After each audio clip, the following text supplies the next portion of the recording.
휴일 영향이 끝나자 신규 확진자 수가 다시 1,500명대로 늘어났습니다. 사망자 수도 쉽게 줄지 않고 있는데요. 이런 가운데 정부는 일상회복 전략을 수립해 이달 중 발표하겠다는 계획입니다. 네, 정부의 코로나19 브리핑 고려대학교 약학대학 김정규 교수와 함께 현재 상황 자세하게 짚어보겠습니다.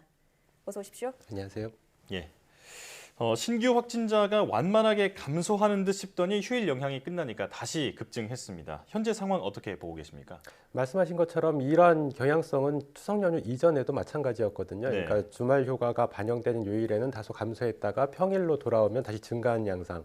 근데 전체적인 경향성을 보면 일단 추석 연휴 이후에 토요일 날 3,200명 확진자를 나타내면서 최고 수준을 보였거든요. 예. 아무래도 그 시점이 정점이지 않았을까라고 판단을 하고 있고요. 현재는 말씀하신 것처럼 완만하게 감소하는 양상을 보인다라고 생각을 하고 있습니다.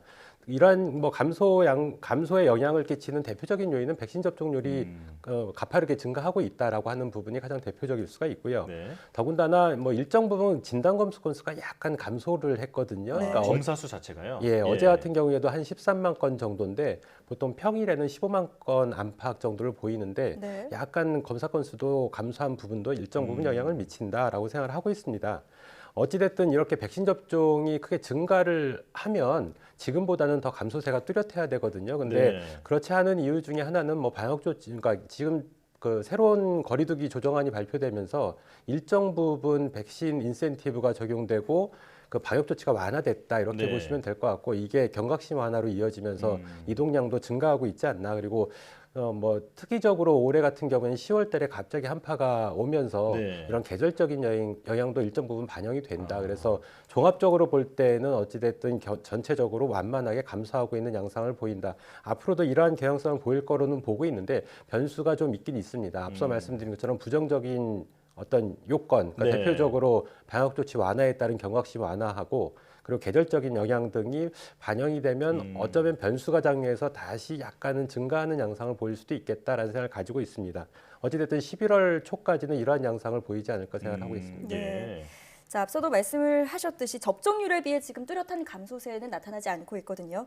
백신 접종자는 계속 늘어나고 있지만 코로나19 사망자 수는 떨어지지 않고 오히려 전체적으로 조금씩 늘어나는 추세입니다. 이건 어떤 이유 때문으로 보십니까? 보통 우리가 사망자가 발생하는 시점이 확진된 이후에 그러니까 2주 정도 지나면 위중증으로 전환이 되는 양상을 보이고 그중에 2주 정도 지났을 때 사망자로 발생을 하는 그런 경향성을 네. 보이거든요. 그래서 추석 연휴를 전후로 해가지고 확진자가 크게 증가했기 때문에 그 여파가 지금 반영되고 있다라고 보시면 될 것 같고 예. 근데 특이적으로 10월 19일 같은 경우에는 사망자가 21명이나 발생을 했거든요. 근데 그걸 분석해 보면 실제로 미접종자가 12분이세요. 그리고 네. 그 미접종자기 때문에 이제 이런 위중증으로 갔다가 사망으로 이어질 가능성이 상당히 높은 거고 두 분은 그 불안전 접종입니다. 1차 접종 마친 상태고요. 그리고 특이하게 7분이 돌파 감염에 의해서 접종 완료자임에도 불구하고 사망을 하신 사례가 발생을 했는데 이 네. 부분은 주로 이렇게 사망하신 그 사례가 고령층으로 알려져 있고요. 그러다 보니까 일단 백신 접종 완료를 했어도 위중증으로 갔다가 사망하는 빈도가 그 성인 비해서는 조금 높지 않나 이렇게 생각을 하고 있고 예. 일단 이 고령층 같은 경우에는 앞서 접종이 이루어졌거든요. 그러다 보니까 항체의 감소 속도가 더 빨랐다라고도 볼 수가 있고 접종 완료 시점에서도 성인 대비 항체 형성률이 그렇게 높지는 않았을 거다. 그래서 예. 이런 부분들이 돌파 감염에 의한 사망에 이어지는 게 아닌가 이렇게 생각을 하고 있습니다. 네, 아무래도 가장 큰 요인은 그 추석 급증 여파가 좀 지연 반영되고 있다. 네, 이렇게 보는 게 맞을 것 같은데요. 자, 이런 가운데 방역 당국이 포괄적인 일상 회복 전략을 수립해서 이달 중에 발표할 계획이라고 발표를 했습니다. 자, 중점적으로 고려해야 할 요소는 어떤 게 있을까요? 일단 우리가 단계별로 일상 회복을 추진할 계획이기 때문에 그 단계를 어떻게 설정할 거냐 이 부분이 가장 네. 중요하고요.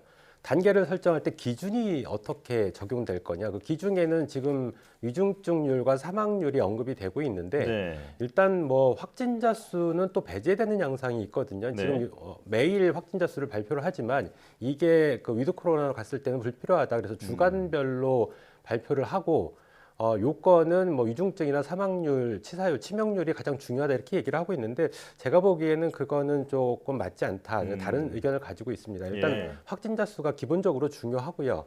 그리고 미접종 상태이신 분도 국내에 한 500만 명이 넘기 때문에 이분들도 어떤 유행의 상황을 파악을 해야지만 개인이 지킬 방역 수칙 정도를 결정할 수가 있거든요. 네. 그래서 확진자 수는 매일 지금 발표하듯이 해도 이게 추가적으로 어떤 노력이 들어가는 부분이 아니거든요. 그래서 필요하겠다라는 생각을 가지고 있고 위중증하고 치명률로 관리를 하겠다라고 하는데 일단 위드 코로나로 진행이 되면 확진자 수는 큰 폭으로 증가를 할 겁니다. 네. 네. 그렇게 되면 모수가 커지기 때문에 위중증과 사망률이 숫자가 증가를 하더라도 이게 유지되거나 감소되는 것처럼 보일 수가 있거든요. 네. 근데 일단 위중증 환자가 늘어난다는 얘기는 우리 의료 시스템 부담으로 작용을 할 수가 있다. 이렇게 보고 있고요. 현재 기준으로 중환자 병상이 한 500병상 그리고 감염병 전담병원 같은 경우에 그거에 한 5천여 병상 이렇게 됩니다. 그리고 네. 생활치료센터가 한 11,000여 병상 정도 되거든요. 그러니까 지금 중환자 병상이나 감염병 전담병원을 입원 환자를 위한 공간으로 쓰더라도 네. 부족할 수가 있다. 그렇기 때문에 위중증 비율보다는 환자 수가 중요하다. 저는 이렇게 파악을 하고 있습니다. 예. 네. 단계적 일상 회복에 돌입을 하더라도 위중증 환자에 대한 관리 집중뿐만이 아니고 신규 확진자 억제에 대해서도 조금 신경을 써야 되겠다라는 말씀이시군요. 자, 그런가 하면 앞으로 격리 면제서 없이 입국한 내국인 해외 접종자도 국내 접종자와 마찬가지로 인센티브를 적용받게 됩니다. 국내에서 허가되지 않은 중국 시노팜과 시노백을 맞은 접종자도 해당이 되는 건데 문제가 없다고 보십니까? 일단 시노백, 시노팜 백신 같은 경우에는 그 임상 단계에서 발표됐던 예방 효과가 한 50%대를 간 넘거든요. 그러니까 WHO의 기준인 50%를 간 넘은 수준이라서 일단 예방 효과가 상당히 다른 백신에 비해서 떨어진다 이렇게 평가를 할 수가 있고요. 그리고 다른 백신들처럼 기간이 지나면 항체 수준이 점차 급격하게 감소할 수가 있다라고 보고 있습니다. 네. 그래서 이 백신 접종을 마친 다음에 일정 기간이 지나면 50% 밑으로 떨어졌을 가능성이 상당히 높거든요. 그렇게 되면 사실상 백신 미접종이나 불안전 접종자하고 유사한 수준이 될 수도 있다. 그래서 네.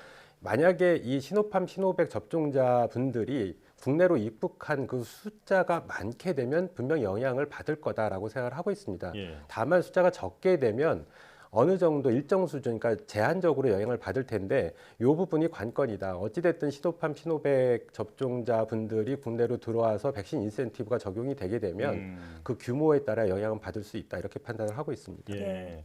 자, 그런가 하면 러시아의 스푸트니크 V 접종자도 그 자가격리 혜택을 받지 못하게 되는데요. 이게 WHO 승인 백신이 아니기 때문입니다. 자, 정은경 청장은 그 항체 검사 등의 여러 가지 보완할 방법을 강구하겠다 이렇게 얘기를 했는데 교수님께서 보시기에는 어떤 방법이 있을까요? 일단 정은도 청장이 언급했던 것처럼 항체 검사로 보완할 방법을 검토하겠다라고 하는데 제가 보기에는 그게 사실상 불가능하지 않을까 생각을 하고 있습니다. 네. 그러니까 두 가지 측면으로 볼 수 있는데 그 입국하신 분들에 대한 항체 검사를 진행을 하게 되면 현재 나와 있는 항체 진단 검사 키트가 항체 보유 유무를 판별을 하는 거지 항체 수준까지 보지는 않습니다. 아, 네. 그렇기 때문에 항체를 가지고 있어도 그 항체 수준이 어느 정도냐에 따라서 예방 효과가 달라질 수가 있거든요. 예. 그래서 이 부분으로 대체하기는 어렵지 않을까. 또 다른 측면으로는 지금 러시아 교민을 대상으로 해서 스푸트니크 백신을 맞은 분들의 항체 수준이 어느 정도로 유지되고 있는지를 임상 시험을 할 수가 있는데 네. 아무래도 그거를 허용하는 보완책으로 이런 조사, 임상 시험을 하진 않을 거다라고 생각을 하고 있거든요. 그래서 실제로 스푸트니크 백신에 대한 어떤 적용 여부 판단을 위한 어떤 항체 검사 방법은 제가 보기에는 어렵지 않을까 이렇게 생각을 하고 있습니다. 예. 자, 국내 백신 현황을 살펴보면 12세에서 15세 소아청소년의 사전 예약, 그러니까 첫날 예약률이 6.8%입니다. 이게 다른 연령층보다 다소 낮은 수치인데요. 아무래도 부작용 같은 우려 때문일 텐데 전문가로서 좀 조언을 해주신다면요. 일단 말씀하신 것처럼 12세에서 15세의 예약률이 첫날 기준이긴 합니다만 굉장히 저조한 편을 보이고 있거든요. 네. 6.8%. 다른 연령층 같은 경우에는 보통 한 20% 안팎 정도를 보였는데 어찌됐든 안전성 우려 때문에 그런 거는 분명해 보이고요. 일단 그럼에도 불구하고 소아청소년들도 코로나19 백신은 반드시 필요하다라고는 생각을 하고 있습니다. 네. 근데 우려되는 게 심근염, 신낭염의 발생 우려 때문에 그런데 일단 뭐 이 부분 만약에 향후에 그러니까 예약 종료 시점까지 좀 보기는 해야 될 것 같습니다만 계속 이렇게 낮은 수준을 보인다라고 하면 우리 보건당국에서도 접종률을 높일 수 있는 방안을 강구를 해야 된다라고 생각을 하고 있고 예. 대표적인 방법은 현재 상태에서는 저용량 투여도 고려해 볼 수 있지 않을까 생각을 하고 있거든요. 그러니까 지금 반대로 얘기하면 16세에서 17세 같은 경우에는 당초 우려보다는 높은 수준 한 50%대의 예약률을 보였거든요. 네. 근데 이 연령대들은 신체적으로 보면 사실상 성인하고 유사합니다. 근데 네. 12세하고 15세 같은 경우에는 상대적으로 신체적인 조건이 성인하고 서로 이제 열악하기 때문에 아무래도 접종 시에 동량을 접종했을 경우에는 이상 반응 발생 빈도나 강도가 높을 수가 있습니다. 그래서 5세에서 11세에 해당되는 연령대처럼 저용량 접종을 하는 방안도 필요하지 않겠나. 근데 영국 같은 경우에는 그 성인 용량으로 1회 접종만을 추진하는 방안도 시행을 했었습니다만 예. 일단 얀센 백신 같은 경우에 1회 접종 때문에 급격하게 항체가 감소되는 결과가 낳고 있거든요. 예. 그래서 화이자 백신도 마찬가지로 1회 접종만 진행을 하게 되면 급격하게 항체가 감소할 수 있기 때문에 제가 보기엔 저용량으로 2회 접종하는 방안도 필요하지 않을까라는 생각을 가지고 있습니다. 예. 부작용 우려를 안심시킬 수 있는 대책이 좀 마련돼야겠습니다. 지금까지 고려대학교 약학대학 김정기 교수와 함께했습니다. 교수님 오늘 고맙습니다. 감사합니다.